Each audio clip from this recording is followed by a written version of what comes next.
김용환 교수님이 용적에 대해서 넓게 아주 자세하게 말씀해 주신 게 승무하다고 생각했습니다. 종합적으로 분석을 하는 저는 저도 친구로서 처음 봤습니다. 근데 우리가 포용적 복지라는 건 이제 이들 정권이고 이들 정권은 뭐 생산적 복지부터 많이 있지 않습니까? 저는 사실 이 기자 생활을 오랫동안 하면서도 어느 정권이 무슨 복지였나 전 지금 다 잊어버렸습니다. 왜냐하면 매번 정권마다 앞에 수십원 하나 붙이지만 이 뭔가 저도 잘 헷갈릴 때가 많습니다. 그 정권이 과연 우리한테 뭘 남겨 주었는지 그것도 모르는 게 헷갈릴 때가 많습니다. 저도 뭐 무슨 말인지 잘 어떻게 문제는 많아요. 문제 자체가 어떤 정권이든지 뭐 붙이면 자기 정권이지만 붙이는데 저는 사실 이게 국민들 과연 얼마나 억울할까 그런 생각은 좀 듭니다. 이게 이번 정권 들어와서는 많은 복지 혜택을 늘리기 시작했습니다. 저는 사실 이게 그렇게 나쁜 방향은 아니라고 생각합니다. 왜냐하면 우리나라는 복지제도가 워낙에 없던 국가에서 복지제도를 늘리는 것은 정말 맞다고 생각합니다. 근데 문제는 우리가 고가는 생각하지 않고 늘리는 거, 그러니까 쉽게 말하면 너무 속도감이 빠른 거 아닌가 이런 느낌이 좀 듭니다. 이것 때문에 여기에 제일 먼저 기반을 두는 것은 우리나라가 제일 먼저 고려했는 저출산 고령화 문제입니다. 사실 우리나라 이 고령화 문제는요, 내년서부터 우리가 집단 고령화의 길로 들어갑니다. 왜냐하면 내년서부터는 우리가 1955년부터 시작되는 베이비 부모들이 65세로 등장하거든요. 이때서부터 앞으로 9년간 우리는 노인 인구가 전 세계 어떤 국가보다도 엄청나게 빠른 속도로 늘어나게 됩니다. 일본은 7%에서 14%로 노인 인구 비율이 늘어나는데 23년이 걸렸는데 우리나라는 8년이나 10년이 걸립니다. 근데 14%에서 24%로 늘어나는 것은 엄청 더 빨리 더 진행이 됩니다. 그러면 노인 인구가 늘어난다는 것은 무슨 것을 의미하겠습니까? 혜택을 받는 사람이 늘어나는 거고 돈을 낼 사람은 줄어든다는 겁니다. 돈 낼 사람 줄어드는 거는 지금 우리가 전혀 예상치 못하게 작년에 출산율이 1.0 이하로 떨어지지 않았습니까? 한 해에 40만 명도 태어나지 않으니까 예전에 저희 때만 해도 100만 명이 태어난 세대였는데 지금 40만 명이 태어나면은 얼마나 인구가 줄어들겠습니까? 당장 우리는 국민연금 보험료를 내는 사람들은 줄기 시작했습니다. 왜냐하면 국민연금 보험료는 납부자들의 연령이 제한되어 있지 않습니까? 60세까지로 제한되어 있기 때문에 드디어 이 돈 내는 사람이 줄어들기 시작했습니다. 건강보험은 또 늙어서도 60세가 넘든 65세가 넘든 소득이 있으면 내는 거니까 이 건강보험은 돈을 더 낼 수가 있습니다. 그러나 이 연금은 안 그런데 지금 우리도 국민연금을 언제 어떻게 얼마나 올려야 할지 더 내야 할지 이런 거에 대한 아직도 합의가 잘 이루어지지 않았습니다. 이걸 이제 소위 말하는 국민연금 개혁이라는 건데 우리가 사실 개혁이라는 이름을 맨날 걸었지만 우리가 보험료 내는 이유는 자기 소득의 9%를 내고 있습니다. 근데 9% 내는 거를 지금까지 한 번도 바꿔본 적이 없어요. 어떤 정권도 자기 정권에서 그런 욕을 먹기 싫으니까 아무도 올릴 생각을 안 하거든요.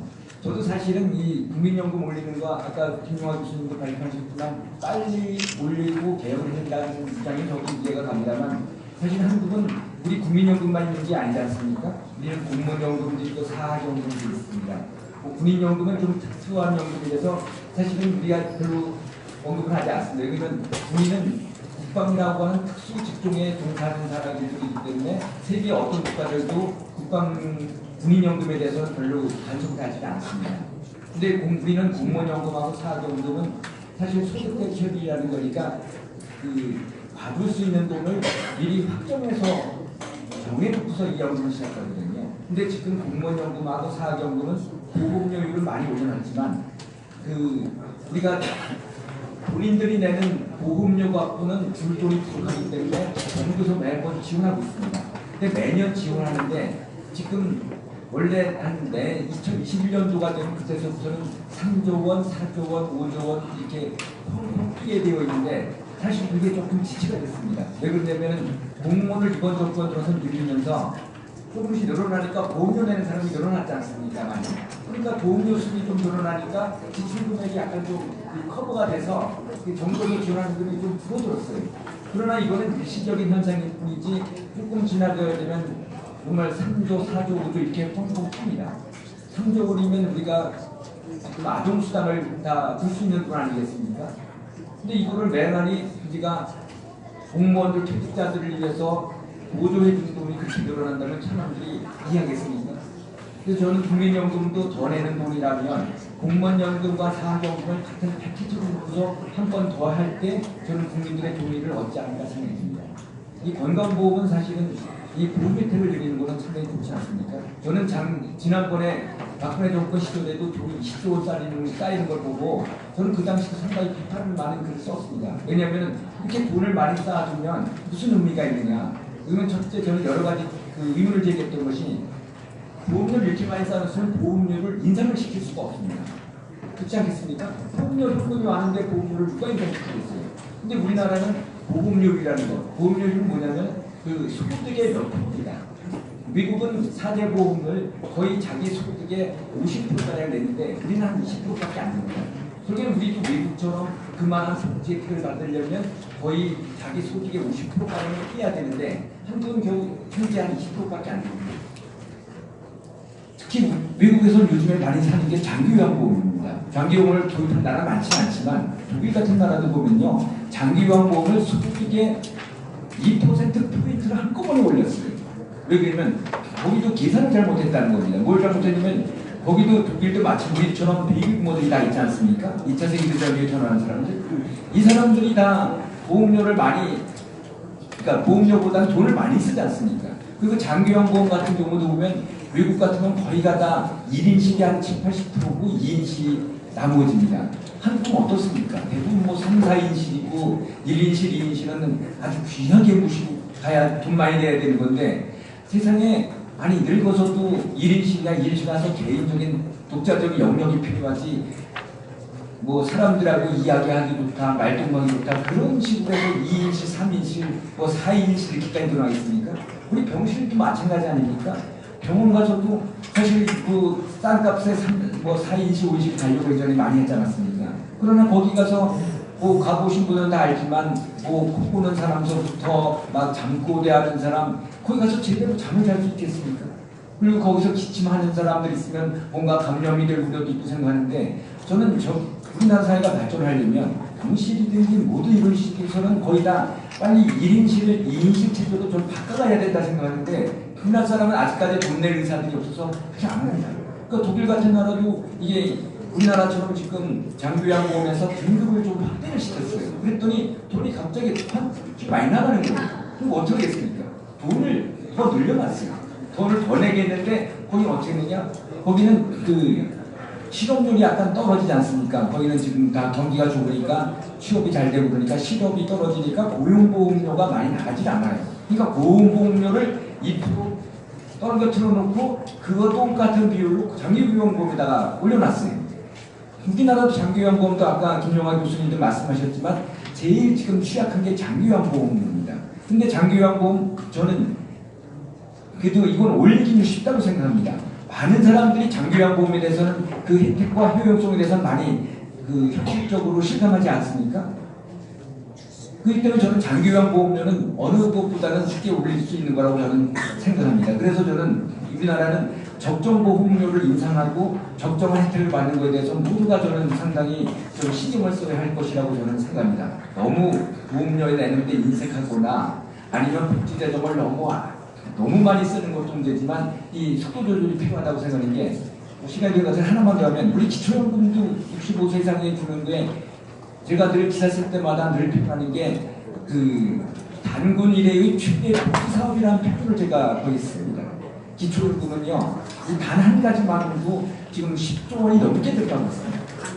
근데 이것이 이번 정권 말에 들어가면 얼마 되겠어요? 거의 20조 원 넘어가고 보담보험 정관서 30만 원 가도 이게 그 26조, 27조 원으로 올라갑니다. 이렇게 올라가겠습니다. 노인 인구 숫자가 엄청나게 늘어나는 겁니다. 우리가 말로는 7%, 14%라 하는데 그게 아니고 전체 인구수 따지고 있습니다. 이 인구수가 엄청 늘어나는 겁니다.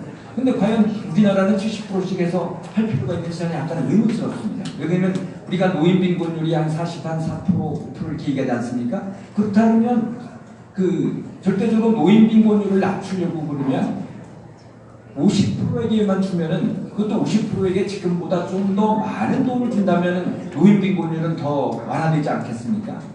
왜냐면 70%로 더 늘려서, 저는 늘리는 건 거의 어떤 정당이나 다 이걸 원한다고 생각합니다. 왜냐면 돈을 줘야지만 저 표를 얻기 더 쉬우니까. 그렇지만 실질적으로 노인 빈곤율을 낮추려고 하면은 저는 돈을 주는 그 비율을 상당히 줄여야 된다고 생각합니다.